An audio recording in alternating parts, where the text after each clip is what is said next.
নমস্কার বন্ধুরা, রিমিস কিচেনে তোমাদের সবাইকে স্বাগত জানাই। আমরা সাধারণত চিলি চিকেন, চিলি পনির বানিয়ে খেয়ে থাকি। সেরকম এগ চিলিও কিন্তু তোমরা বানিয়ে খেয়েছো সবাই, সবার জানা নিশ্চয়ই রেসিপিটি। কিন্তু আমি আজকে যেভাবে এগ চিলি রেসিপিটি বানিয়ে দেখাবো সেটা একদম সহজ পদ্ধতিতে বানাবো।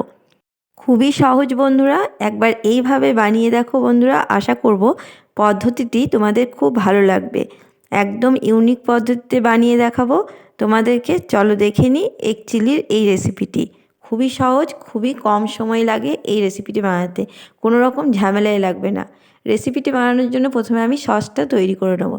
এখানে আমি 2 চামচ মতন টমেটো সস নিয়ে নিচ্ছি। 2 চামচ টমেটো সস নিয়ে নিলাম। তারপরে 1 চামচ আমি নিয়ে নিচ্ছি এখানে ডার্ক সয়া সস। তোমরা চাইলে লাইট সয়া সসটাও ব্যবহার করতে পারো, আমি এখানে ডার্ক সয়া সসটা ব্যবহার করলাম। আর নিয়ে নিচ্ছি এখানে চিলি সস, 1 চামচ মতো নিয়ে নিলাম চিলি সস। তোমরা এখানে চাইলে রেড চিলি সসটাও ব্যবহার করতে পারো। এবার এটাকে ভালোভাবে মিশিয়ে নেব আমি।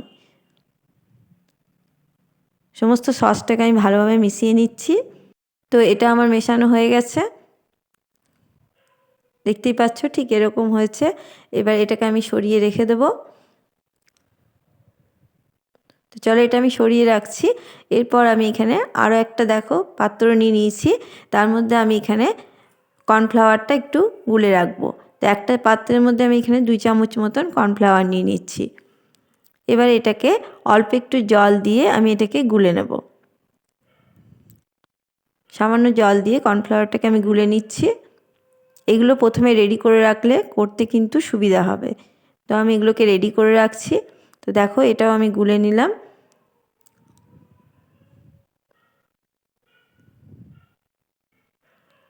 এই পদ্ধতিতে একবার করে দেখো বন্ধুরা, খুবই সহজ লাগবে, কোনো ঝামেলাই লাগবে না। তো এটাও আমি রাখলাম। এরপর দেখো এখানে একটা পাত্র নিয়ে নিয়েছি, দেখতে পাচ্ছ।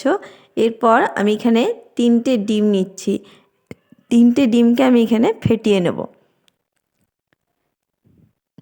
3টে ডিমকে আমি একটা পাত্রের মধ্যে নিয়ে নিচ্ছি।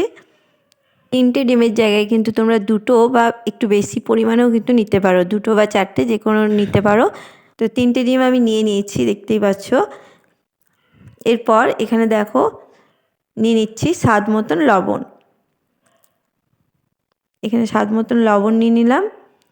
আর নিয়ে নিচ্ছি অল্প একটু গোলমরিচের গুঁড়ো। গোলমরিচের গুঁড়োটা দিলে খেতে খুব ভালো লাগবে। তো এবার সমস্তটা আমি ভালোভাবে এটাকে ফেটিয়ে নিচ্ছি, মিশিয়ে নিচ্ছি ডিমের সাথে, ভালোভাবে ফেটিয়ে নিচ্ছি।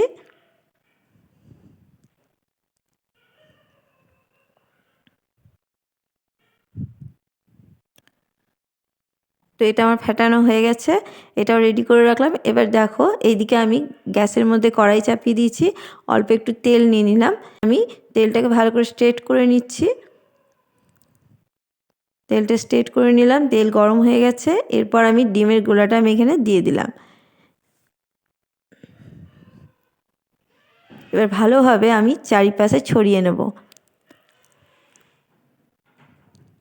এটাকে পুরো বড় করে নেব, চারিপাশ দিয়ে ছড়িয়ে ছড়িয়ে। দেখো এইভাবে করলে কিন্তু অনেকটাই বড় হয়ে যাবে। এই পাশ চারপাশ দিয়ে যদি এরকম করে খুন্তিতে করে টেনে দাও তাহলে কিন্তু ডিমটা বেশ বড়ভাবে তৈরি হবে। দেখো কতটা বড় হয়েছে, দেখতেই পাচ্ছ। এরপর আমি এই খুন্তির সাহায্যে ঠিক এইভাবে কিন্তু কেটে নেব। এমনভাবে কাটতে হবে যেন খুব ঝুড়ি ঝুড়ি না হয়, ঝুড়ো ঝুড়ো টাইপের না হয়। এটা মাথায় রাখবে, একটু বড় বড় ভাবে যেন থাকে। একটু বড় বড় সাইজের থাকলে কিন্তু এগুলো ভালো লাগবে, যেন ঝুড়ো না হয়ে যায় সেটার দিকে ধ্যান রাখবে। তো আমি এমনভাবে কেটে নিচ্ছি যেন বড় বড় থাকে, তবেই কিন্তু ভালো লাগবে। তো এটা আমার হয়ে গেছে কাটা, দেখতেই পাচ্ছি। এইভাবে কিন্তু পুরো বড় বড় সাইজের কিন্তু এই ডিমটাকে রেখে দিতে হবে, যেন ঝুড়ো না হয়, তাহলে কিন্তু ভালো হবে না তৈরি। তো এইভাবে কিন্তু কেটে নেবে। কতটা বড় আছে দেখতেই পাচ্ছ তোমরা। তো এটা আমার রেডি হয়ে গেছে, এটাকে আমি এবার নামিয়ে নিচ্ছি। সমস্ত ডিমটাকে আমি উঠিয়ে নিলাম।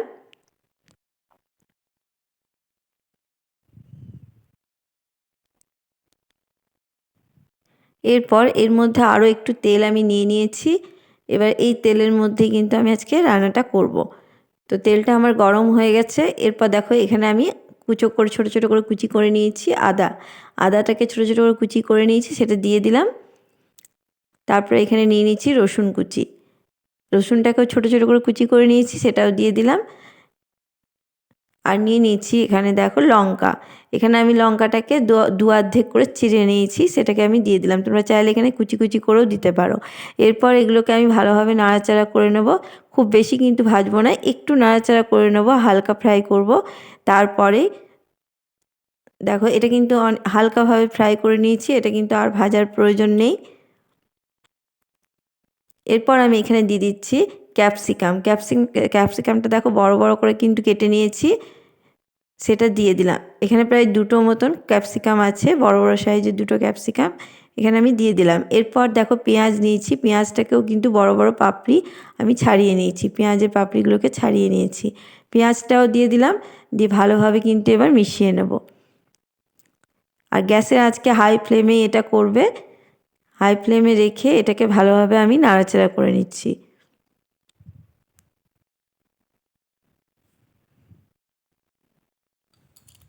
তো দেখো এরপর আমি এখানে যে সসটা তৈরি করে রেখেছিলাম সেই সসটা আমি ঢেলে দিলাম।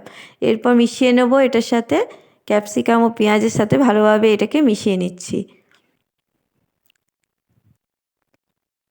এটা গ্যাসের আঁচ হাইতে রেখেই করতে হবে। এরপর স্বাদ মতন দিয়ে দিচ্ছি লবণ, আর অল্প একটু দিয়ে দেবো চিনি। চিনিটা দিলে কিন্তু বেশ ব্যালেন্সটা খুব ভালো থাকবে, খেতেও খুব ভালো লাগবে। যেহেতু সস আছে একটু চিনি দেওয়ার চেষ্টা করবে।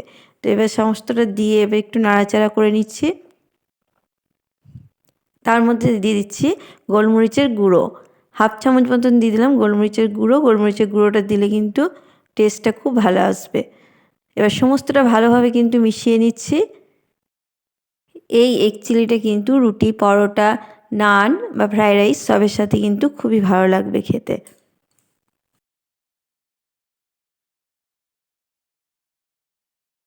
জাস্ট 2 মিনিট মতন করে নিলেই, তারপরে এখানে দেখো আমি অল্প একটু জল ঢেলে দিলাম, যেহেতু আমি এটা গ্রেভি বানাবো তো একটু জল ঢেলে দিলাম। জলটা দিয়ে এবার ভালোভাবে সামান্য ফুটিয়ে নেব, খুব বেশিক্ষণ কিন্তু ফোটানোর প্রয়োজন নেই, যাতে এটার সবুজ রঙটা যেন থাকে ক্যাপসিকামের, এবং পেঁয়াজটাও যেন ঠিকঠাক থাকে, তার জন্য খুব বেশি কিন্তু নরম করার প্রয়োজন নেই।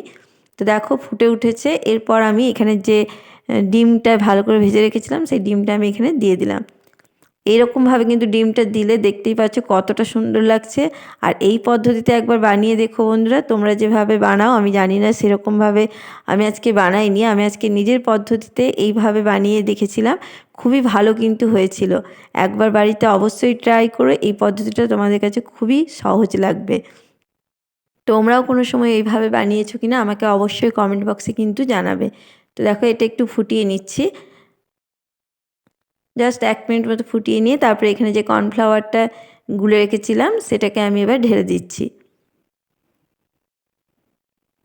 কর্নফ্লাওয়ারটা দিয়ে দিলাম, এরপর একটু নাড়াচাড়া করে মিশিয়ে নেবো ভালো করে, তাহলেই কিন্তু এটা তৈরি হয়ে যাবে। তোমরাও এই পদ্ধতিতে কোনো সময় বানিয়েছো কিনা অবশ্যই কমেন্ট বক্সে জানাতে ভুলবে না বন্ধুরা। এই ইউনিক পদ্ধতি তোমাদের কেমন লাগলো আমাকে অবশ্যই কমেন্ট বক্সে জানিও। তোমরা তো অনেকভাবে নিশ্চয়ই এগ চিলি বানিয়েছো, আমি একবার এইভাবে বানিয়ে দেখলাম, সবার কিন্তু খুব ভালো লেগেছিলো, তাই আমি তোমাদের সাথেও শেয়ার করলাম। তো তোমাদের কেমন লাগলো অবশ্যই আমাকে কমেন্ট বক্সে জানিও। তো এটা আমার রেডি হয়ে গেছে, দেখতেই পাচ্ছ কতটা সুন্দর হয়েছে, আর ডিমগুলোও কিন্তু গোটা গোটা আছে দেখতে পাচ্ছ, এগুলো মুখে পড়লে কিন্তু খুবই ভালো লাগবে। কালারটাও খুব সুন্দর এসছে, লোভনীয় দেখতেই পাচ্ছ। তো এটা আমার রেডি হয়ে গেছে, এটাকে আমি পরিবেশন করে নিচ্ছি। একটা পাত্রের মধ্যে আমি এটা নিয়ে নিচ্ছি, দেখো কতটা সুন্দর হয়েছে আর কতটা লোভনীয় হয়েছে দেখতে।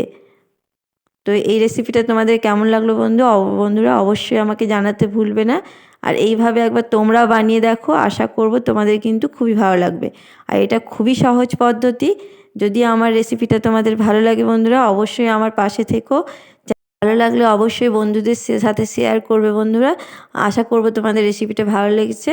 ভালো লাগলে অবশ্যই লাইক, শেয়ার, কমেন্ট করে দিও এবং সাবস্ক্রাইব করে দিও আমার পাশে থেকো। পাশে থাকা বেল আইকনটি অবশ্যই প্রেস করে দিও, আবার কোনো নতুন রেসিপি ছাড়লে নোটিফিকেশান খুব তাড়াতাড়ি পৌঁছে যাবে। আজকে এই পর্যন্তই। সবাই ভালো থাকবে, সুস্থ থাকবে। ধন্যবাদ।